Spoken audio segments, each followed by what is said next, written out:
आप सभी class 12th के विद्यार्थियों का मैं हार्दिक स्वागत करता हूं और सर्वप्रथम माता सरस्वती जी के चरणों में कोटि कोटि प्रणाम करता हूं, जिनके प्रभाव से हमारा अध्ययन अध्यापन कार्य सुचारू रूप से चल सके।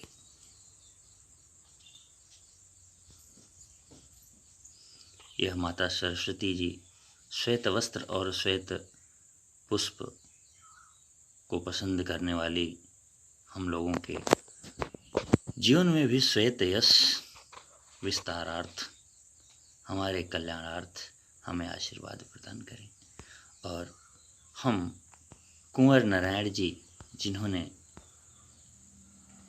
कविता के बहाने शीर्षक लिखा और आप लोगों ने पढ़ा, जिसको कि आप सब लोगों ने काफ़ी पसंद किया, उन्हीं के कविता के दूसरे पहलू बात सीधी थी मगर को लेकर के आज मैं फिर से पेश हुआ हूँ। आइए हम लोग अध्ययन करते हैं कुंवर नारायण जी के द्वारा लिखी गई उस कविता के दूसरे पार्ट को, दूसरे शीर्षक को, जो कि आरोह नामक पुस्तक से है, कुंवर नारायण जी द्वारा लिखी गई है। शीर्षक है बात सीधी थी पर। आइए हम देखते हैं बात सीधी थी पर हो क्या गया। जब सीधी बात कहनी थी तो क्या दिक्कत थी? अगर एकदम सरल शब्द है, बात भी आसान है, कोई छल कपट नहीं है, कोई दुराव नहीं है, कोई द्वेष नहीं है, कोई ईर्ष्या नहीं है, साधारण सी बात साधारण से लहजे में कह देने में क्या बुराई है? लेकिन जब कोई व्यक्ति साधारण सी बात साधारण से लहजे में न बोल करके उसमें अपनी विद्वता पिरोने लगता है, शब्दों का ऐसा आडंबर उसके ऊपर थोप देता है, लाद देता है, तो ऐसी परिस्थिति में समस्याएं बन के उभरती हैं। क्यों? क्योंकि अर्थ निकालने वाला आपके अर्थ को अलग ढंग से समझ लेगा। शब्द वही हों लेकिन चेहरे के भाव बदल जाएं तो अर्थ कुछ और निकलने लगता है। उन्हीं शब्द हाँ बोलने में कई तरह से आप बोल सकते हैं। मैं जाता हूँ कहने के अंदाज को अगर बोले मैं जाता हूँ तो बात अलग होगी, अगर बोले मैं जाता हूँ तो बात अलग होगी। अगर उसी को बोले मैं जाता हूँ तो लगेगा आदेश प्राप्त करने की इच्छा जा रहे हैं, और अगर जब बोलेंगे मैं जाता हूँ तो ऐसा लगेगा कि आप अगले पे प्रेशर बना रहे हैं। तो बात कहने के ढंग से जब अर्थ बदलता है तो किसी भी हाल में जब आप उसको गूढ़ अर्थ वाले शब्दों में पिरो दोगे अपनी बात, टेढ़े अर्थ, क्लिष्ट अर्थ वाले शब्दों का प्रयोग जब आप करोगे विद्वता दिखाने के लिए, तो आपकी बात का बतंगड़ तो बनना ही है। वही हुआ कुंवर नारायण जी के साथ। आइए देखते हैं क्या हुआ। बात सीधी थी पर क्या हुआ? पर बात सीधी थी पर एक बार भाषा के चक्कर में जरा टेढ़ी फंस गई। इन्होंने भाषा के चक्कर में, अपनी विद्वता दिखाने के चक्कर में शब्दों का ऐसा दुरूह क्रम अपना लिया, ऐसे क्लिष्ट शब्द, ऐसे कठिन शब्दों का प्रयोग कर लिया कि अर्थ उसका कुछ और निकलने लगा। सुनने वाले ने अर्थ कुछ और निकाल लिया। तो क्या हुआ? बात जरा टेढ़ी फंस गई, उसका परिणाम गलत निकला। इन्होंने जो कहा अगले ने उसका अर्थ कुछ और निकाल लिया, क्योंकि शब्द इन्होंने क्लिष्ट प्रयोग किया था। फिर क्या हुआ? उसे पाने की कोशिश में, यानी जो इनका इच्छित अर्थ था, जो अर्थ सोचे थे कि यही अर्थ लोग समझेंगे, वह अर्थ फिर से पाने के चक्कर में इन्होंने भाषा को उल्टा पलटा, अर्थात शब्दों का क्रम इधर उधर किया, दूसरे शब्द प्रयोग किए, तोड़ा मरोड़ा, समझाने की कोशिश की। ये नहीं, मेरे कहने का अर्थ ये था, समझाने की बहुत कोशिश की, घुमाया फिराया, उसका अर्थ विस्तार किया, बहुत बताने की कोशिश की। क्यों कोशिश की?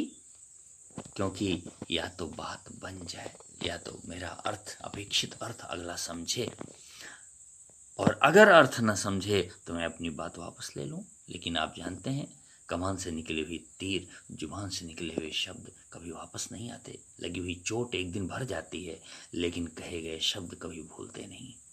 ये सोचे या तो बात बन जाए, मेरा अर्थ अगला समझ जाए, मैं जो चाह रहा हूँ वही अर्थ लिया जाए, या तो फिर भाषा से बाहर आ जाए।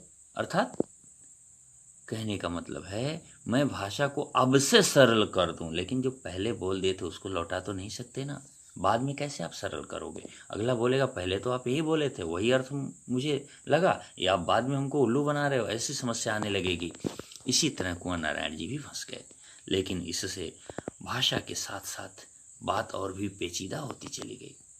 क्या हुआ कि भाषा बदलने के साथ साथ अर्थ और भी गलत निकलने लगा और पेचीदा होती चली गई।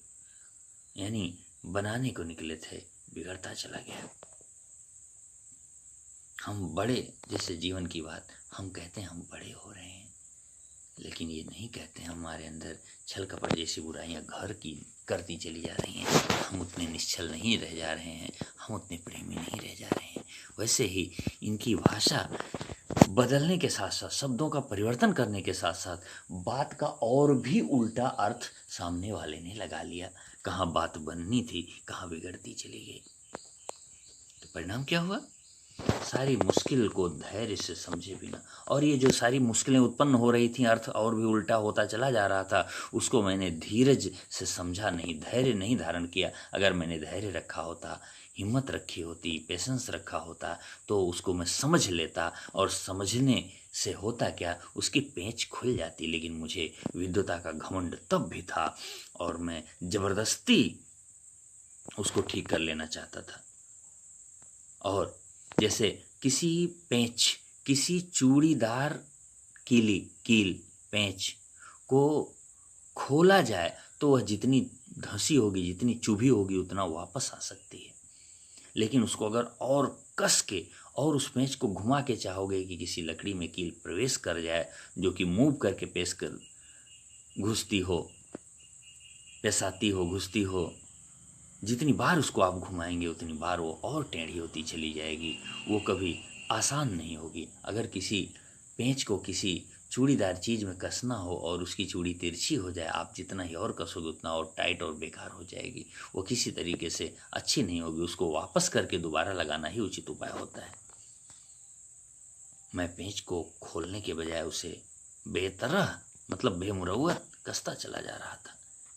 यानी मैंने अपने शब्दों को सरल नहीं किया, वापस नहीं लिया, बल्कि उन्हीं शब्दों को और सुधारने की कोशिश की, जिसका परिणाम मुझे उल्टा मिल रहा था। क्योंकि इस कर्तव्य पर मैं जो काम कर रहा था, उस काम से मुझे क्या लग रहा था,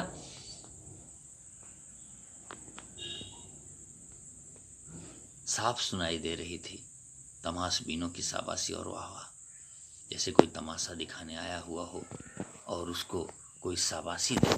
इन्हें लगता था कि मैं इस तरह से अपने शब्दों को हटाए बगैर, कठिन शब्दों को निकाले बगैर, अपनी विद्वता को थोड़ा कम किए बगैर, अपने घमंड को थोड़ा सा कम करके अगर मैं धीरज रख के सोचता तो बात बन जाती। लेकिन उस ऐसा किए बगैर मैं चाहता था मेरी बात बन जाएगी। और परिणाम क्या हुआ? आखिरकार वही हुआ जिसका मुझे डर था। जिससे डरते थे वही हो गया। क्या हो गया? बात की चूड़ी मर गई। अर्थात जब किसी चूड़ीदार कील की चूड़ियाँ मर जाती हैं तो किसी काम लायक नहीं रह जाती। वैसे इनके शब्द बेकार हो गए। उनका बुरा ही प्रभाव पड़ा। वे सुधर नहीं सके। उनका सही अर्थ अगला सामने वाला नहीं लगा सका और वह भाषा में बेकार घूमने लगी।